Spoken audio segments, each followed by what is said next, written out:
dari Muhammad Hidayat dari Lubuk Linggau, Sumatera Selatan. Ternyata kita sudah sampai ke sana. Pertanyaannya adalah bagaimana cara agar kesabaran di dalam hati terjaga secara konsisten dalam menghadapi ujian hidup. Itu pertanyaan yang pertama, Bu ya.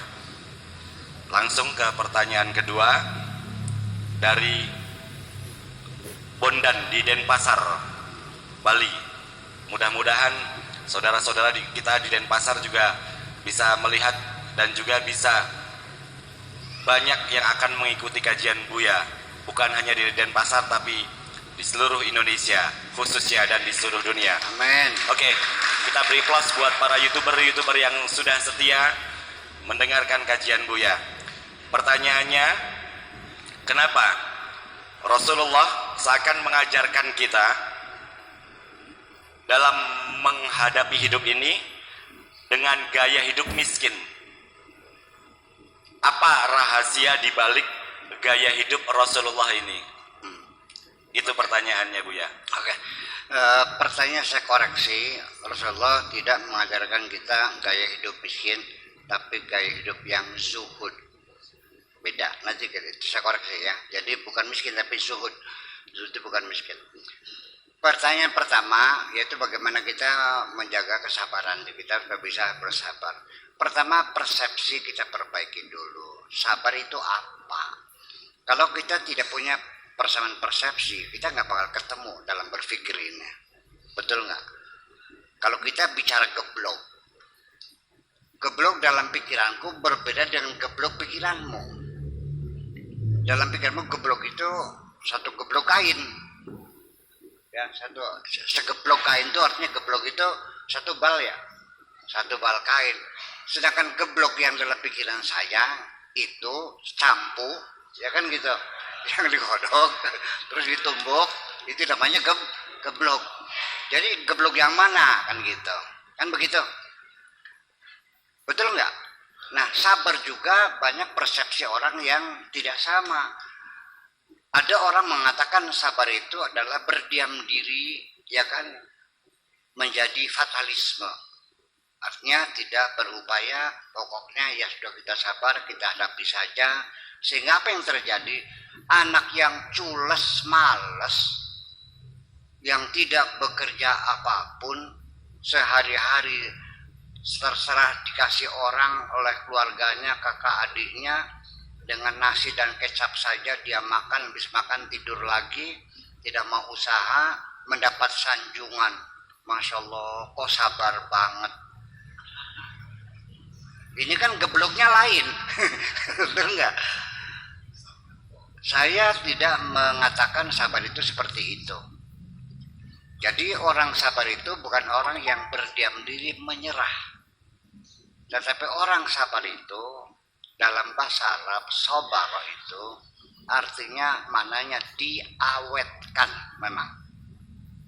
Makanan yang dikaleng itu yang bisa bertahan tahunan itu namanya al-musabbarat, yang disabarkan. Artinya dia bisa antibakteri, anti kuman, bisa bertahan. Artinya antibakteri, antivirus, anti kuman, ada ketahanan. Jadi sabar itu kita artikan bukan tidak berbuat, tapi ketahanan diri kita menghadapi segala kesulitan. Sehingga ketahanan ini ya diimplementasikannya bukan dengan berdiam diri. Orang yang bersabar itu adalah orang yang menghadapi kesulitan dan dia tidak pernah berputus asa. Dalam dirinya ada optimisme bahwa segala persoalan bisa diselesaikan. Dan dia selalu berupaya dan tidak pernah berhenti. Setiap dia jatuh, dia bangkit lagi. Jatuh lagi, bangkit lagi. Harapan tidak pernah hilang pada dirinya bahwa semua persoalan dunia bisa diselesaikan.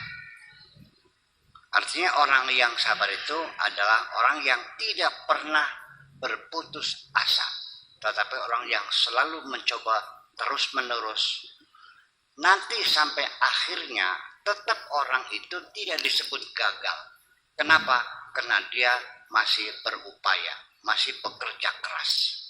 Jadi orang sabar itu bukan orang diam, tapi orang yang selalu mencari penyelesaian dan tidak pernah berputus asa. Itu sabar. Paham nggak? Orang yang sabar itu tidak pernah meratapi dirinya, tidak pernah menyalahkan siapapun. Itu orang sabar. Selalu introspeksi. Karena orang yang sabar itu cerdas, bahwa setiap kegagalan itu dilihatnya sebagai pembelajaran dari Tuhan. Dan berhasil pun juga pembelajaran dari Tuhan.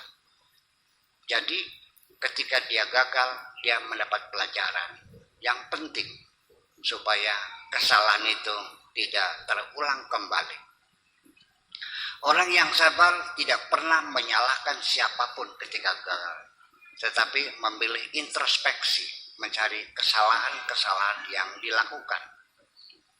Orang yang sabar itu mencari kesalahan yang dilakukan dan tidak pernah mencari kambing yang berbulu hitam. Orang yang sabar tidak pernah menyalahkan siapapun. Karena orang yang menyalahkan siapapun, itu artinya orang itu tidak pernah merasa bersalah. Ketika orang tidak merasa bersalah, berarti orang itu tidak ingin memperbaiki dirinya sendiri. Orang yang sabar kesimpulannya, orang yang selalu senantiasa memperbaiki dirinya.